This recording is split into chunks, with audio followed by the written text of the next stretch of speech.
Okay, the Enoree River is high. That's 8 or 9 feet higher than it was yesterday. That is crazy. But luckily, these buildings were built on high ground, so it's not really an issue. But it has slowed down any progress on working on the building, unfortunately. So we're going to try to get something done. I'm going to go in, grab some of those vintage clothes, take them inside, wash them. We'll see what we can save.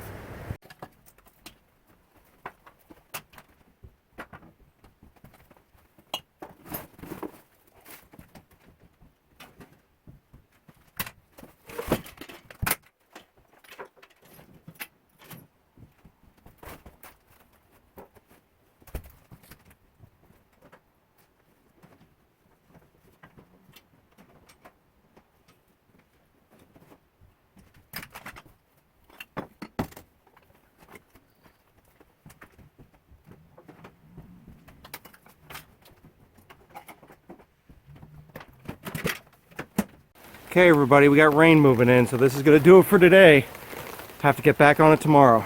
Take this last load out to the workshop before it's ruined. After 4 days, it finally stopped raining. So I could try to get some real work done in here. Just going to keep getting stuff moved out to the workshop. Okay, we got another loaded up, ready to go to the workshop.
Okay everybody, got another load inside the workshop. So I'm able to load up, probably what you could fit in the trunk load of a decent car. And I've probably made at least 8 trips. I've probably got about a quarter of the stuff out. I might have time for one more before the sun goes down, so let me get this unloaded and get on it. Hey, that's going to do it for today. I put a good dent in this middle pile. Pretty much got it taken care of. This is a surging tape, I think. I think it's for that surging machine. Not 100%, but I'll include it with those industrial machines. Maybe I'll try to get those things out of here tomorrow. So, started working on this pile. Maybe again tomorrow. Finish that up. Alright, it's getting dark, so let me get this in the workshop. I think I picked up a splinter. So that is right in the bead. So I got to get this thing in before this tire leaks out completely and I'm stuck. This is the biggest piece of equipment I own, so there's no backup if I get this stuck. Okay, so we got the splinter taken care of. I put it up on a block, let the air out of the tire to relieve the pressure on the bead, and then I was able to pull it out with a pair of pliers. So it looks like we didn't damage the bead. I don't think we damaged the rim. It wasn't really even leaking when I got back. It was more or less just wedged, but it obviously probably would have started leaking. So good thing we got that taken care of. This is like the 3rd or 4th time that's happened. There's so many rocks and roots in that front field. This tire is new just for that reason. Knocked it off the bead. I couldn't get it to seal. Tried everything. Ended up having to replace it last year. So it probably won't be much longer, and then that other one will probably have to be done too. Back again for another day of unloading the cottage. Got completely rained out yesterday, so I wasn't able to get anything done. Alright, let's try to make up for it. Hey, another load ready to go out to the workshop. Those industrial sewing machines, they are not light. So, gotta take one table at a time with a huge motor. It's gotta be like a 3 or 4 horsepower motor. It's huge. So, the idea is today, clear a path to these double doors so we can open them up, and hopefully, by the end of the day, get that couch out into the dump. Okay, starting to get to the bottom layer of the oldest stuff. Looks like early 70s. Got another load ready to go to the workshop, and we are definitely making a dent now. We'll get to that couch. Alright, almost done with the industrial machines. Got all the tables loaded up that I think are salvageable.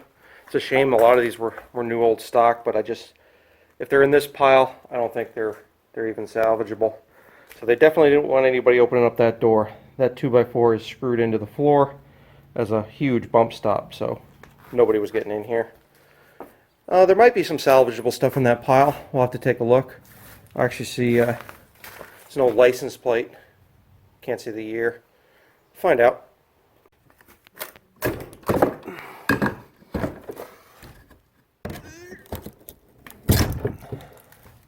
First time this door has been open in, I'm guessing 30 years. Maybe more, maybe less, but that's a good guess. Alright.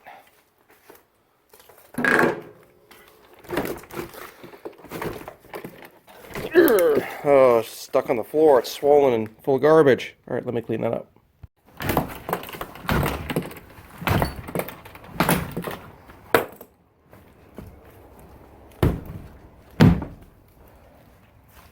Well, hopefully that's enough to get the couch out. I think it will be. It's not that big of a couch. But I figure, while we're here, let's open up this bad boy. If I can figure out how. Jesus, like something in a laboratory. Empty. Definitely looks like stainless steel though. So, I don't know if somebody will want it or just for scrap. But, let's try that bottom one. Yeah, empty. No treasures. There's some stuff underneath of it, some stainless stuff. Might go to it. We've got a couple more pressure cookers, it looks like. Real careful with these boxes. They definitely could have something living in them. Almost certainly do. I mean, everything in here is garbage, but you never know. A cast iron pan or something like that might have survived. All right, let's take a look at that license plate. It looks like the floor is. Yep.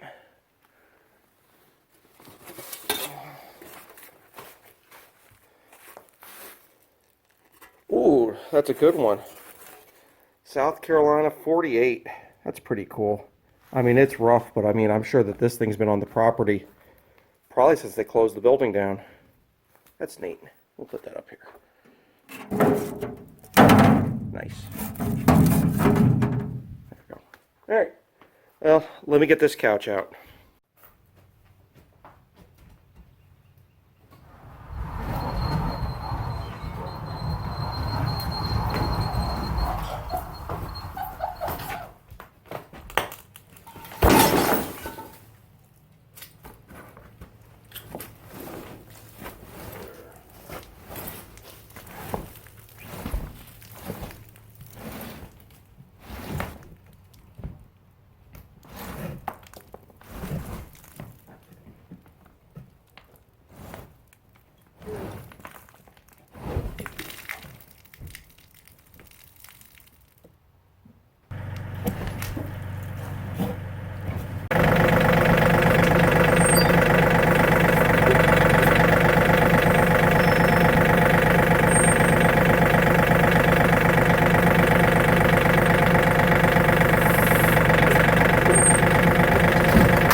I think that's a good load.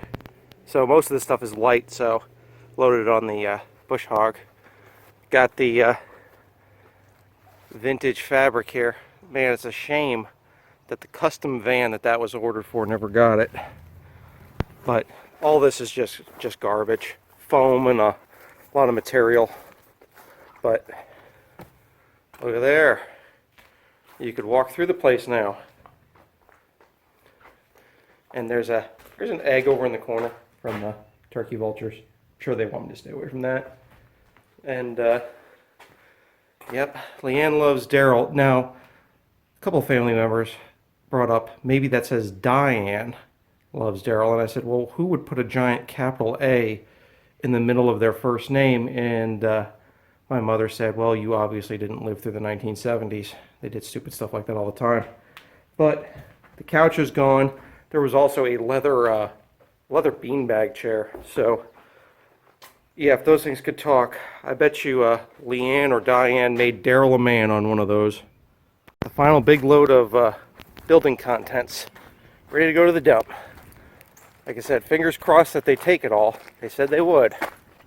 Alright, good news, the dump's going to take everything. But while I was unloading the couch, so you don't think I was being too hard on Leanne and jumping to conclusions, found Leanne's Spider-Woman underwear. So, yeah, that's the kind of girl Leanne was. Okay, everybody, we're going to try to get the last of all the stuff out of the cottage. And we have the boss here to help. She's not just here to supervise, she's going to give us a hand getting the last of it out. And if anybody's wondering why she's not on camera more, it's because we have a 2-year-old and a 6-month-old. So that should answer that question. I found actually a box of cool stuff under that steamer. It's all like vacation stuff and knickknacks, but it's kind of funny stuff. Avoid the draft. I made an impression in Colorado. Got a metal sign here, Chipmunk Crossing. We got a pole lock, which is funny because I'm Polish. Barbell. So it's that kind of knick-knack stuff from like the 60s and 70s. Sarasota, Florida. That's probably from the 50s or 60s. Ship in a bottle. What's it from? South Carolina Tricentennial, 1970.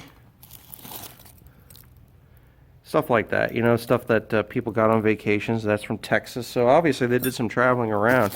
This is all like their vacation knickknacks. Oh, good. Some good milk bottles.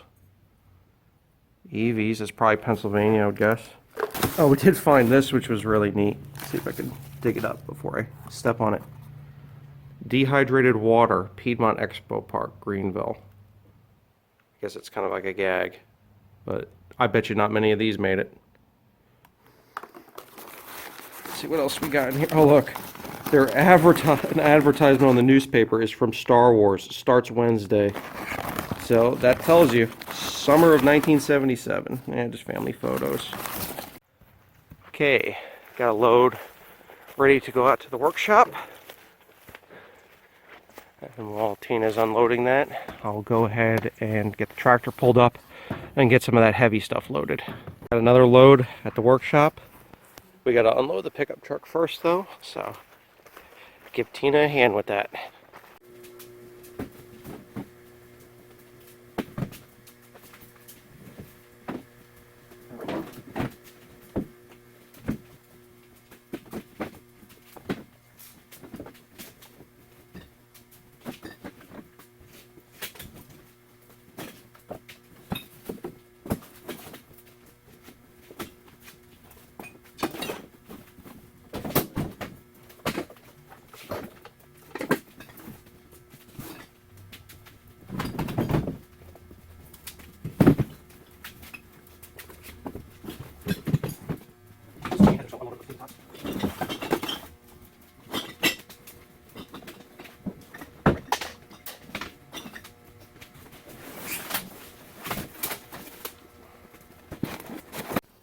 Okay, got a load ready to go to the workshop.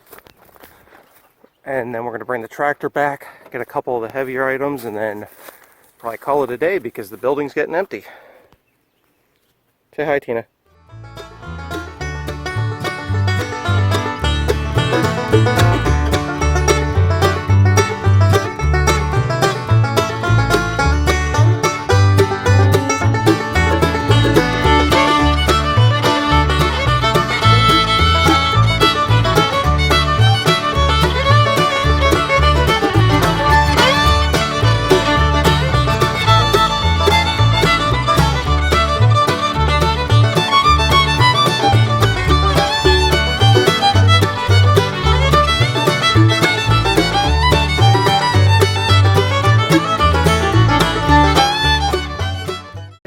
last load of the day in. That steam cooker, that thing weighed a ton. Didn't do any filming on it, but it was hard to get in here. I'm glad I only have to do that once. Okay, everybody, we've got the cottage cleared out. Took 4 episodes to do it, but it's done. There's still a little bit of trash left in here, but it's mostly construction debris, so we're going to wait for a dumpster, because the dump will probably say no. I don't want to make 2 trips. There's a few little things still floating around. Any lumber, I'm just going to leave in the building because I'm getting ready to use that pretty quick. The turkey vulture's on her egg. She's pissed off. Doesn't like us at all. But that gives you a view of the back room. So, in the future, what are the plans? I think before we do any construction on this wall or the roof, we're going to have to get those bees out of that wall. So we've been researching it, coming up with different options. We're going to make a decision in the next couple days on what to do with that hive. So if you look back here, there was a hive removed from that corner before. So if you don't remove every little piece of comb, a lot of the times they'll come back, is what we found out from our research. So it's a huge hive, and we're debating on whether to tackle it ourselves or hire somebody. What do we do with the bees once we get them? So that's got to come before anything else, because I do not want to get attacked by an entire hive of bees. All right, thanks everybody for watching. Bye.